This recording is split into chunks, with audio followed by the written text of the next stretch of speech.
Hi, this is Kathy with Barefoot Mountain School of Herbs, and in this video we're going to learn how to make an herbal infused oil and how to make salve from that oil.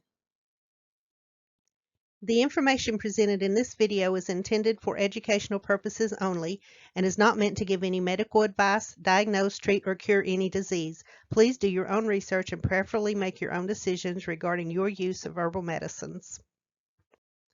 Now, an herbal infused oil is just an oil that has been soaked with herbs to extract their medicinal properties. And of course, they're usually made for topical purposes. And they can be used to make medicinal salves and soaps and body butters and lip balms and whatever else you can think of to make out of them.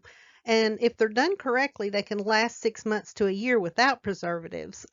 Some people will use like vitamin E and grapeseed oil and some things like that to preserve it, but if done correctly, it can last up to a year and beyond.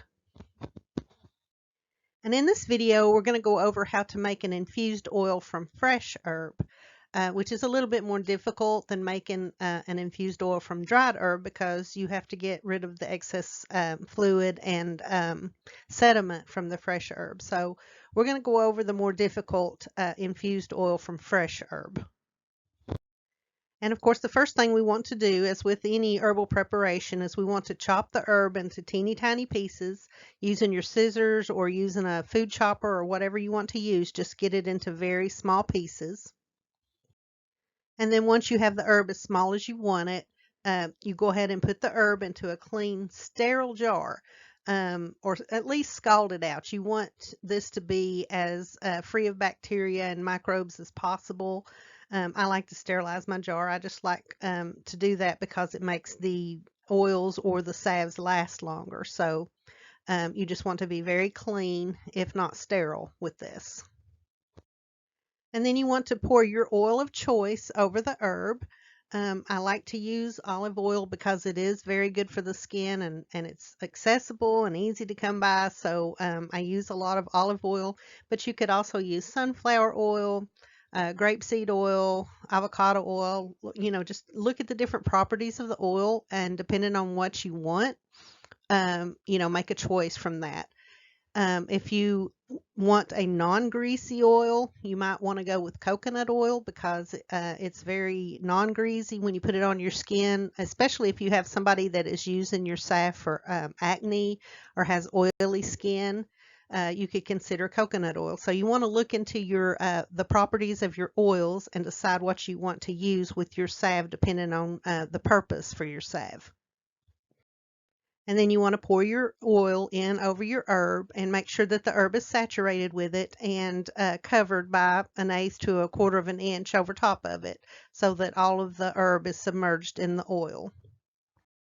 And then you want to put a lid on it very tightly and shake it well for at least 30 seconds. Label it with your ingredients and the date, and then place it in a warm area for 2 weeks, shaking daily. Now, I like to put mine under the pilot light under my gas stove, but you can also put it in a sunny window, or you can even put it in your car during the summer or the spring when it's warm, just anywhere that it's going to be a nice warm spot. Now, some herbs, and in some situations, you can put it in a crock pot on low or on the stove, just very low to simmer, not even simmer, just very low to add heat, and you can make oils in just a few hours. If you're in an emergency situation and you need the oil, you can do that. But I like to do it over the time because I want to do it in a gentle fashion so that we can keep as many constituents as possible because heat can destroy some of the constituents in the herbs. So if you have the time, go ahead and just put it in a warm area for a couple of weeks. And then after your 2 weeks are over, then you thoroughly press the herb from the oil. And then you want to place your oil in a clear glass jar or cup and allow it to sit for several hours. And then the moisture and the sediment will fall to the bottom. So after your good oil is on the top and all of your sediment and liquid is at the bottom, then you want to siphon off the good oil from the top. You can pour it off if you want to, or you can use a turkey baster to get off the good oil. Just make sure you don't get into the water layer or the sediment layer. Now, this is a picture of barberry oil, and it was a very dirty oil. So as you can see from the bottom, there was a lot of sediment in it. But as you can see, let me look. Yes, it came out very clear. And I only had to let it set one time. If you feel like it's still not clean after one time, you can do it 2 or 3 times. You just want to make sure all the sediment and all the water is out of your oil.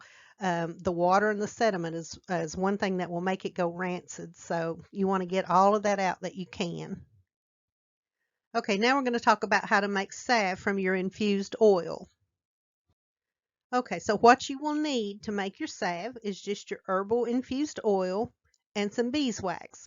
And beeswax comes in several different forms, and if you can, try to get it in pellets already.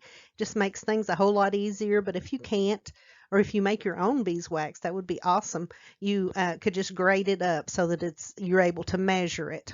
And what you need is 2 tablespoons of oil to 1 teaspoon of beeswax.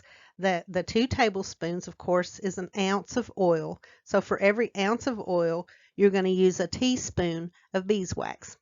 Now, if you like your salve to be firmer, you can add more beeswax.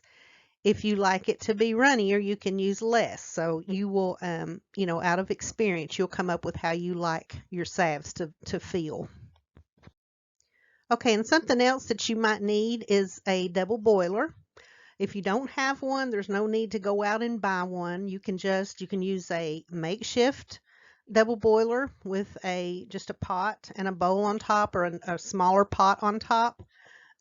What I actually use is just a pot with a measuring cup that has a handle on it, and I hook the handle over top of the pot with boiling water. So you'll see that in the video that's to come. Okay, so the first thing you want to do is get your water boiling gently, and then you want to hook your measuring cup over the side if you're going to do it this way. This is jewelweed oil, so I'm adding 2 ounces of jewelweed infused oil, which means I need 2 teaspoons of beeswax. So I'm adding 2 teaspoons of beeswax to it. Then after that, you just want to give it a little stir. And then you want to just let it melt. You stir it occasionally here and there, and just wait on it to melt. And it shouldn't take long. It just takes maybe a minute or 2 at the most.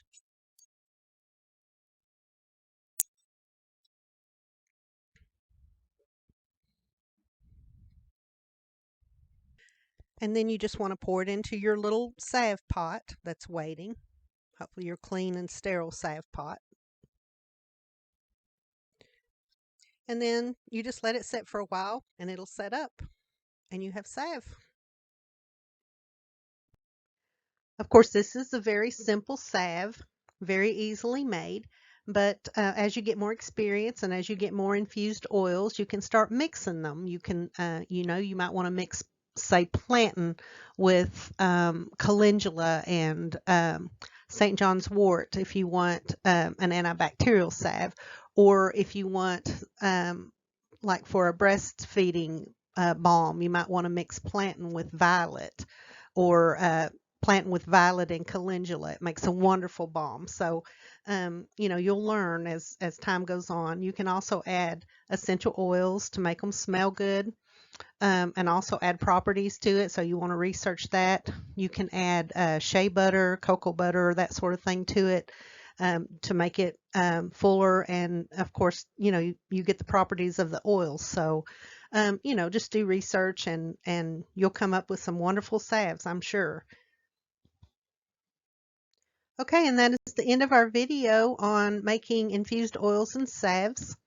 If you have any questions, just put them in the comments. Be sure to like and share and subscribe to the channel. I hope you enjoyed the video, and may God bless you.